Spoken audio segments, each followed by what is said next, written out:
नमस्कार, आप देख रहे हैं 4 PM। मैं हूं आपके साथ सिमरत। 18वीं लोकसभा को अपना नया अध्यक्ष मिल गया है। भाजपा सांसद ओम बिरला एक बार फिर लोकसभा अध्यक्ष की कुर्सी पर विराजमान हो गए हैं। ऐसे में अब लोकसभा की कार्यवाही सुचारू रूप से चलेगी। ओम बिरला को सत्ता पक्ष और विपक्ष दोनों ही की ओर से बधाई दी गई। लोकसभा चुनाव की तो जंग अब पूरी हो चुकी है, लेकिन एनडीए और इंडिया गठबंधन के बीच अभी एक और सियासी रण देखने को मिलेगा, जिसके लिए मैदान पूरी तरह से सज चुका है। दरअसल आगामी 10 जुलाई को 7 राज्यों की 13 विधानसभा सीटों पर उपचुनाव होने हैं। वहीं 13 जुलाई के दिन नतीजे घोषित किए जाएंगे, जहां एक बार फिर बीजेपी के नेतृत्व वाला एनडीए और कांग्रेस के नेतृत्व वाला इंडिया गठबंधन आमने सामने होगा। ऐसे में दोनों ही की ओर से अपनी अपनी जीत के दांव लगाए जाएंगे। जिन राज्यों में ये उपचुनाव होना है उनमें पश्चिम बंगाल, बिहार, मध्य प्रदेश, पंजाब, तमिलनाडु, उत्तराखंड और हिमाचल प्रदेश शामिल है। इसमें तमिलनाडु की 1, मध्य प्रदेश की 1, उत्तराखंड की 2, पंजाब की 1, हिमाचल की 3, बिहार की 1 और पश्चिम बंगाल की 4 विधानसभा सीटों पर 10 जुलाई के दिन वोट डाले जाएंगे। ये सीटें विधायकों के सांसद चुने जाने, विधायकों के इस्तीफे और कुछ विधायकों के निधन की वजह से खाली हुई हैं। लोकसभा चुनाव का सियासी रण पूरा होने के बाद अब इन 13 सीटों के लिए जोर आजमाइश लगाई जाएगी। देखना दिलचस्प होगा कि यहाँ कौन किस पर भारी पड़ता है। वैसे तो देश के सर्वाधिक लोकसभा और विधानसभा सीटों वाले राज्य उत्तर प्रदेश में भी 10 विधानसभा सीटों पर उपचुनाव होना है, लेकिन चुनाव आयोग ने यूपी में उपचुनाव की अभी तक घोषणा नहीं की है।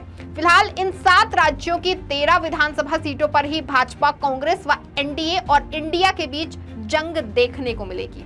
इन उपचुनावों की अगर राज्यवार बात करें तो कांग्रेस शासित हिमाचल प्रदेश में 3 विधानसभा सीटों पर उपचुनाव होने हैं। यहाँ पर कांग्रेस की साख दांव पर लगी हुई है, क्योंकि कांग्रेस प्रदेश में सत्ता पर काबिज है। इसीलिए वो इन सीटों को किसी भी कीमत में अपने पास से जाने नहीं देना चाहेगी। जिन 3 सीटों पर उपचुनाव होना है उनमें देहरा, हमीरपुर और नालागढ़ विधानसभा सीट जो है वो शामिल हैं। 2022 में चुनाव में इन सीटों पर निर्दलीय विधायक जीते थे, जो कुछ महीने पहले ही भाजपा में शामिल हो गए थे और इन्होंने विधानसभा से इस्तीफा दे दिया था। इसके बाद से ही ये तीनों सीटें खाली हो गई थीं, जिन पर अब उपचुनाव होना है। राज्यसभा चुनाव में भी इन निर्दलीय विधायकों ने बीजेपी के उम्मीदवार हर्ष महाजन के पक्ष में मतदान किया था। इन तीनों सीटों में सबसे हाई प्रोफाइल सीट देहरादून है, जहां से कांग्रेस ने मुख्यमंत्री सुखविंदर सिंह सुक्खू की पत्नी कमलेश ठाकुर को मैदान में उतारा है। मुख्यमंत्री की पत्नी के खुद चुनावी मैदान में आने से दोहरा की सीट काफी ज्यादा महत्वपूर्ण बन गई है और अब इस सीट पर सभी की निगाहें लगी हुई हैं। तो वहीं इस सीट के लिए कांग्रेस व सीएम सुक्खू अपनी पूरी ताकत झोंक रहे हैं। आपको बता दें 2022 के विधानसभा चुनाव में देहरा सीट से निर्दलीय उम्मीदवार होशियार सिंह चंबियाल ने 6.4% वोटों के अंतर से जीत हासिल की थी। यही कारण है कि बीजेपी ने उन्हें ही इस उपचुनाव में भी टिकट दिया है। ऐसे में सीएम सुक्खू की पत्नी कमलेश ठाकुर के लिए ये सियासी जंग उतनी आसान नहीं है, क्योंकि यहाँ से सिटिंग विधायक को हराना बहुत मुश्किल होगा। इसके अलावा हमीरपुर सीट से भाजपा के उम्मीदवार आशीष शर्मा हैं, तो वहीं कांग्रेस ने उनके सामने पुष्पेंद्र वर्मा को टिकट दिया है। इसी तरह नालागढ़ सीट पर बीजेपी के उम्मीदवार केएल ठाकुर के मुकाबले में कांग्रेस ने हरदीप सिंह बाबा को अपना उम्मीदवार बनाया है। यहाँ पर भी एक कड़े मुकाबले की उम्मीद है। विधानसभा उपचुनाव कांग्रेस व बीजेपी दोनों के लिए ही काफी अहम है, क्योंकि एक और जहां प्रदेश में सत्ता में होने के बावजूद लोकसभा चुनाव में बीजेपी ने प्रदेश की 4 लोकसभा सीटों पर अपना भगवा फहराया। मंडी लोकसभा सीट से तो पूर्व मुख्यमंत्री वीरभद्र सिंह के बेटे विक्रमादित्य सिंह चुनाव मैदान में थे, लेकिन उन्हें भी बीजेपी की कंगना रनौत से हार का सामना करना पड़ा। दूसरी ओर लोकसभा चुनाव में भले ही बीजेपी ने सभी 4 सीटों पर जीत हासिल कर ली हो, लेकिन लोकसभा चुनाव के साथ ही 6 विधानसभा सीटों पर हुए उपचुनाव में कांग्रेस ने अच्छा प्रदर्शन करते हुए 4 सीटों पर जीत हासिल की थी। कांग्रेस को तब सुजानपुर, गगरेट, कुटलेहर और लाहौर स्पीति विधानसभा सीटों पर जीत मिली थी, जबकि बीजेपी को सिर्फ धर्मशाला और बड़सर से जीत नसीब हुई थी। यानी विधानसभा में कांग्रेस व सुक्खू सरकार का जलवा रहा था। ऐसे में इन उपचुनाव में कांग्रेस अच्छे प्रदर्शन व जीत की उम्मीद ही लगाए हुए है। वहीं अब अगर बात करें पश्चिम बंगाल की, तो टीएमसी शासित राज्य में कुल 4 विधानसभा सीटों पर उपचुनाव होना है। पश्चिम बंगाल में जिन 4 सीटों पर उपचुनाव होना है, उनमें से 2021 के विधानसभा चुनाव में 3 सीटों पर बीजेपी की जीत मिली थी, जबकि एक सीट पर टीएमसी के खाते में गई थी। बीजेपी को जिन 3 सीटों पर जीत मिली थी, उनमें रायगंज, राणाघाट दक्षिण और बगदा की सीटें शामिल हैं। लेकिन बाद में भाजपा को झटका देते हुए यहां से जीते विधायक टीएमसी में शामिल हो गए थे। टीएमसी ने तीनों विधायकों को लोकसभा का चुनाव लड़ाया था, लेकिन तीनों को ही हार मिल गई थी। ऐसे में तीनों विधायकों के भाजपा छोड़ने से ये सीटें खाली हुई हैं। अब इन उपचुनाव के लिए रायगंज सीट से टीएमसी ने कृष्णा काली, बीजेपी से मानस कुमार घोष, राणाघाट दक्षिण से टीएमसी ने मुकुट मणि अधिकारी, बीजेपी ने मनोज कुमार बिस्वा, मानिकताला से टीएमसी ने सुप्ति पांडे, बीजेपी ने कल्याण चौबे भट्टाचार्य, बगदा से टीएमसी ने मधुपर्णा ठाकुर, बीजेपी ने विनय कुमार बिस्वास को टिकट दिया है। वहीं देश के अंदर हुए लोकसभा चुनावों में टीएमसी ने एक बार फिर शानदार प्रदर्शन करते हुए बीजेपी को पछाड़ दिया था। 42 लोकसभा सीटों में से टीएमसी ने 29, बीजेपी ने 12 और कांग्रेस ने 1 सीट जीती थी। इसके बाद टीएमसी का पलड़ा इन विधानसभा चुनावों में भी हावी नजर आता है। भाजपा शासित उत्तराखंड में भी 2 विधानसभा सीटों पर उपचुनाव होने हैं। इनमें मंगलौर और बद्रीनाथ विधानसभा सीट जो है वो शामिल है, जहां 10 जुलाई को उपचुनाव के लिए मतदान होना है। बद्रीनाथ की सीट 2022 के विधानसभा चुनाव में यहां से जीते कांग्रेस के विधायक राजेंद्र भंडारी के इस्तीफा देने की वजह से खाली हुई है। राजेंद्र अब बीजेपी के टिकट पर चुनाव लड़ रहे हैं, जबकि उपचुनाव के लिए कांग्रेस ने यहां से लखपत बुटोला को टिकट दिया है। वहीं मंगलौर सीट बसपा के विधायक सरवत करीम अंसारी के निधन की वजह से खाली हुई है।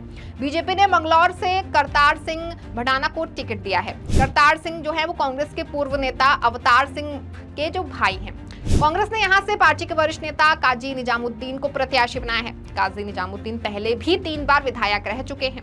2022 विधानसभा चुनाव में इस सीट पर बसपा को जीत मिलने के चलते बीएसपी ने यहां से उबैदुर रहमान को अपना प्रत्याशी बनाया है। उबैदुर सरवत करीम अंसारी के बेटे हैं। ऐसे में मंगलौर में मुकाबला जो है वो त्रिकोणीय है। यहाँ तीनों ही दल अपना अपना जोर लगा रहे हैं। 10 जुलाई को होने वाले विधानसभा उपचुनाव साउथ में भी दिखेंगे। साउथ में तमिलनाडु में 1 सीट पर उपचुनाव होना है। इस साल अप्रैल में डीएमके विधायक एन पुगहाजेंधी की मौत के बाद विक्रवांडी सीट खाली हुई थी। राज्य सरकार की अगुवाई कर रही डीएमके ने यहां से अन्नियूर शिवा को मैदान में उतारा है। एनडीए के सहयोगी दल पीएमके ने सी अंबुमणि को विक्रवांडी सीट से टिकट दिया है। पीएमके को यहां बीजेपी के प्रदेश अध्यक्ष के अन्नामलाई और एएमएम के प्रमुख दिनाकरन से चुनाव में मदद मिलने की उम्मीद है। एआईएजीएमके चुनाव में नहीं लड़ रही है। लोकसभा चुनाव में जीएमके की अगुवाई वाली इंडिया गठबंधन ने तमिलनाडु में शानदार प्रदर्शन किया है, जबकि पूरी ताकत लगाने के बाद भी बीजेपी की अगुवाई वाला एनडीए गठबंधन एक भी सीट नहीं जीत सका है। पंजाब में भी उपचुनाव होना है। यहाँ जालंधर वेस्ट की विधानसभा सीट 2022 के विधानसभा चुनाव में यहाँ से आम आदमी पार्टी के टिकट पर जीते शीतल अंगुराल के बीजेपी में शामिल होने की वजह से खाली हुई है। शीतल इस साल मार्च में जालंधर से आप के पूर्व सांसद सुशील कुमार रिंकू के साथ भाजपा में शामिल हो गए थे। अब शीतल बीजेपी के टिकट पर चुनाव लड़ रहे हैं, जबकि आम आदमी पार्टी ने पंजाब भाजपा के बड़े नेता और पूर्व कैबिनेट मंत्री चुन्नीलाल भगत के बेटे महेंद्र भगत को उम्मीदवार बनाया है। वहां कांग्रेस ने सुरेंद्र कौर को टिकट दिया है। इस सीट पर जीत के लिए मुख्यमंत्री भगवंत मान इतने गंभीर हैं कि उन्होंने जालंधर में ही किराए का घर ले लिया है और वो लगातार इस सीट को फिर से आम आदमी पार्टी के खाते में लाने के लिए पसीना बहा रहे हैं। जालंधर लोकसभा सीट से इस बार पूर्व मुख्यमंत्री चरणजीत सिंह चन्नी ने जीत हासिल की थी। अपने लोकसभा क्षेत्र में होने की वजह से चन्नी इस सीट पर कांग्रेस का झंडा लहराना चाहते हैं। वहीं बीजेपी शासित मध्य प्रदेश में छिंदवाड़ा जिले की अमरवाड़ा सीट पर भी उपचुनाव होना है। लोकसभा चुनाव में बीजेपी ने राज्य की सभी 29 लोकसभा सीटों पर जीत हासिल की है। छिंदवाड़ा में उपचुनाव होने की वजह से कमलनाथ यहां कांग्रेस की जीत के लिए पूरा जोर लगा रहे हैं, जबकि राज्य में सरकार चल रही बीजेपी भी इस सीट को छोड़ना नहीं चाहती है। पिछले चुनाव में यहां से कांग्रेस के टिकट पर जीते कमलेश शाह बीजेपी में शामिल हो गए थे और इसी वजह से यहां उपचुनाव हो रहा है।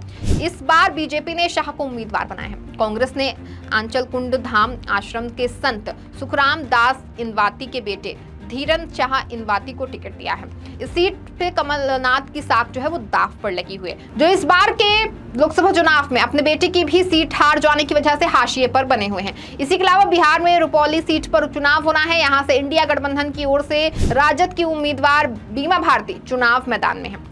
एनडीए गठबंधन की ओर से जेडीयू के उम्मीदवार कलाधर प्रसाद चुनाव लड़ रहे हैं। इस तरह यहां एक बार फिर एनडीए और इंडिया गठबंधन की जो टक्कर है वो देखने को मिलेगी।